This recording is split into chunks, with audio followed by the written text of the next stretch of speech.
Gabay ng magulang ay kailangan sa mga batang manonood. Pinagpala sa babaeng lahat ay hatid sa inyo ng Smart Dishwashing. Smart Galing. Tanggaling-galing. PLDT Telpad. Discover something wonderful at home with a PLDT Telpad. Zonrox Plus. All-around bleach with detergent. Another plus sa total linis ni Mrs. Sunsilk makes hair smoother, more manageable. Surf 5-in-1 High Five. Sa low 5 peso, presyo panalo. Natasha. Style up with a Natasha Style Coach. Globe. With Globe Prepaid Load Watch, you get real-time load usage updates. Kaya iwas nakaw load. Go lang ng go. Ribisco Sandwich. Ang sarap ng filling mo. Magnolia Cheesy Squeeze. Squeeze that cheese. At Jollibee. Call 87000 Jollibee Delivery. Dali delicious.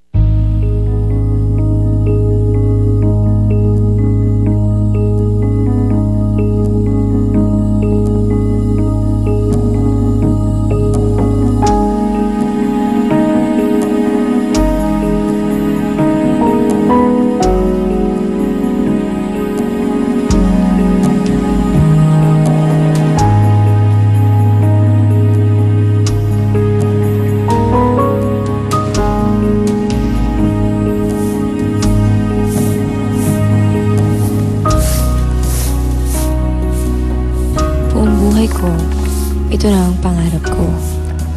Ang pagsilbihan ng Diyos sa tanging paraan na alam ko. Iniisip ko na balang araw, magiging katulad din nila ako.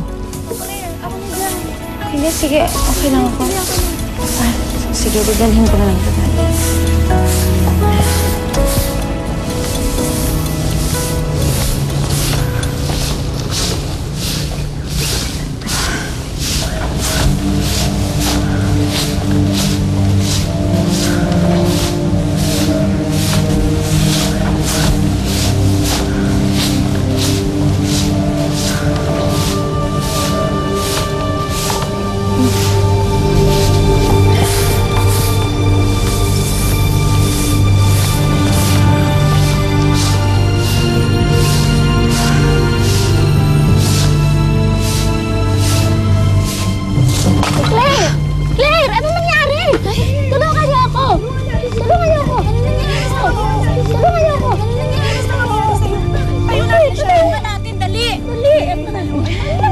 Pero hindi natin hawak ang tadhana. At siguro nga may ibang plano ang Diyos para sa akin. Okay ka lang? Bakit? Okay ka lang? Claire, hindi ito ang unang insidente na nahimatay ka habang nagtatrabaho. Mother, baka napagod lang po ako kaya nangyari yun. Claire, nakausap ko ang doktor na tumingin sa'yo. At sabi niya sa akin, mahina ang pangangatawan mo. Bukod sa pagiging mahika mo, mababa ang blood pressure mo kaya madali kang mapagod. I'm sorry, Claire. Pero sa tingin ko, hindi kaya ng katawan mo ang mga gawain dito sa kumbento. Pero Mother... Ang mabuti mo sigurong gawin, Claire, ay magpagamot ka at ituon mo ang sarili mo sa pagpapagaling.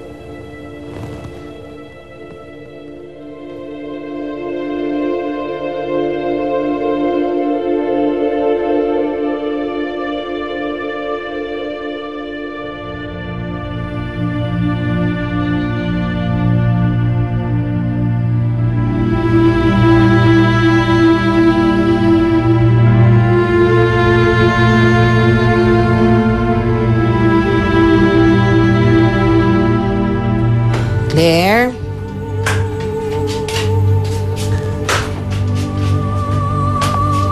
Oh. Ay, tahan na, apo.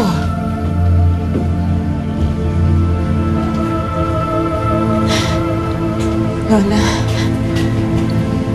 iba lagi niyo sinasabi sa akin na may dahilan kung bakit ako nakaligtas dun sa aksidente nung namatay ang mga magulang ko. Lagi niyo sinasabi sa akin na may plano sa akin ng Diyos. Buong buhay ko, Ito lang ang gusto ko, maging madre. Pero ba't nagyayari pa to sa akin? Huwag mong pangunahan ng Panginoon. Bata ka pa.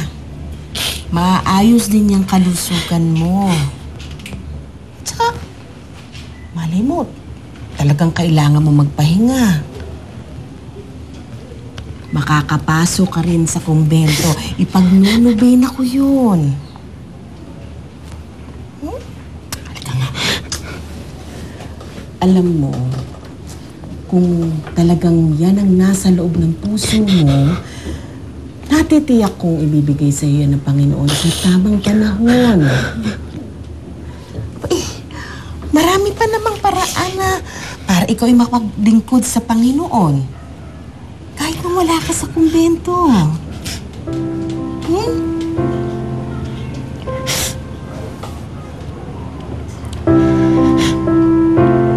Mahal ka na nga.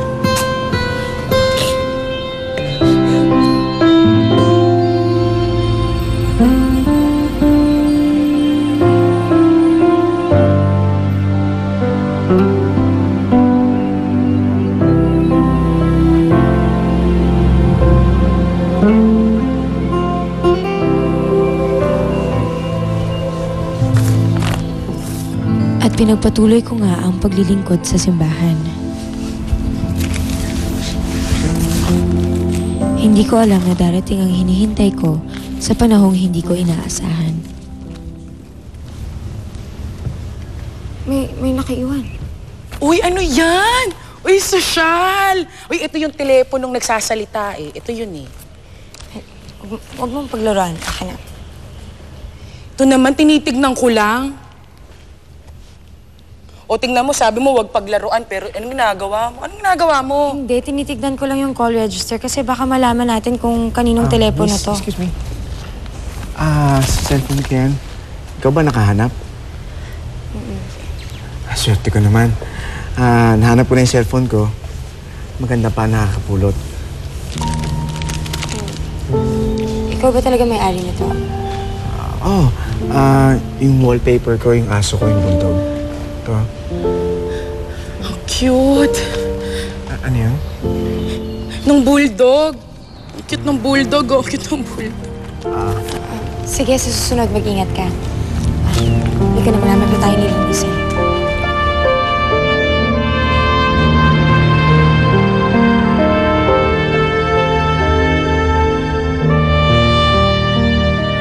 Alam mo, ikaw, Claire, napakasuplada mo kanina.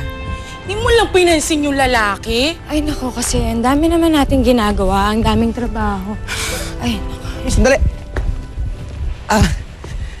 Hindi kasi ako nakapagpasalamat sa inyo ng maayos eh. Ay, alam mo, kuya, pwede mo kaming ilibre. Anong ginagawa? Ay, sorry, may gagawin pala kami. Kuya, ba't ngayon ka lang namin nakita dito? Hindi kasi ako taga rito eh, pero mukhang madadalas na ako ngayon dito. Kasi nagtatayo kami ng ospital. So, hinahanap yung munisipyo. Yung munisipyo? Ay, alam mo, dun yung daan namin pa uwi. Gusto mo sumabay ka na lang sa amin? Marilyn, hindi nga natin siya kilala, diba? Ano ka ba? Yung nga namang mabait eh. Kuya, hindi ka naman masamang tao, di ba? Hindi ka naman rapist. Hindi ka naman hold-upper. Okay na yun. Bakit naman siya eh? Hindi naman ako hold-upper eh. Lalong-lalo na hindi ako killer or rapist. Ako nga pala si Edgar. Edgar Montemayor. Ako si Marilyn. Ito si Claire. O ayan, nakilala na natin siya. Pwede na siyang sumabay sa paglalakad sa atin, ha? Tara na, tara na. Halika na, Edgar!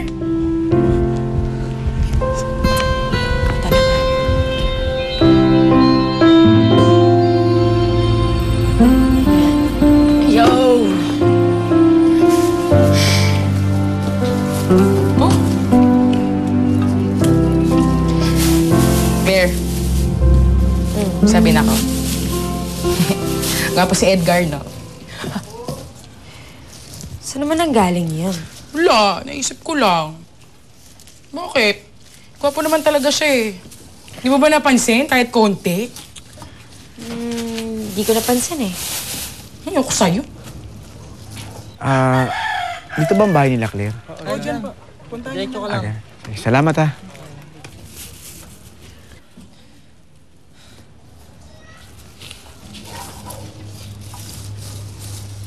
O ayan, tingnan mo mabuti kasi nandiyan siya sa labas. Ha? Andyan, anong ginagawa niya dito? Oo! Sabi mo wala ako, bilis. Uy! Hi, Edgar! Kamusta? Okay naman. Di ba, bahay ito nila, Claire? Nagtanong kasi ako doon sa kanto eh. Oo, ito yung bahay nila Claire. Hindi ka naman naliligaw. Kaso wala si Claire. Wala. Ganun ba? Ibibigay ko lang ito sana sa kanya eh. Simpleng pasasalamat lang doon sa tulong niya sa akin. Okay, ako na. Hindi, okay lang. Hintayin ko na lang siya. Hintayin ko na lang. Okay lang. Matatagal lang si Claire. Gagabihin. Oo, gagabihin. Alam mo, ako na lang magbibigay niyan. Thank you, Kamo. Thank you. Oo. Sige, makakarating. Bye, Edgar! Ingat ka, ha? Okay, salamat din.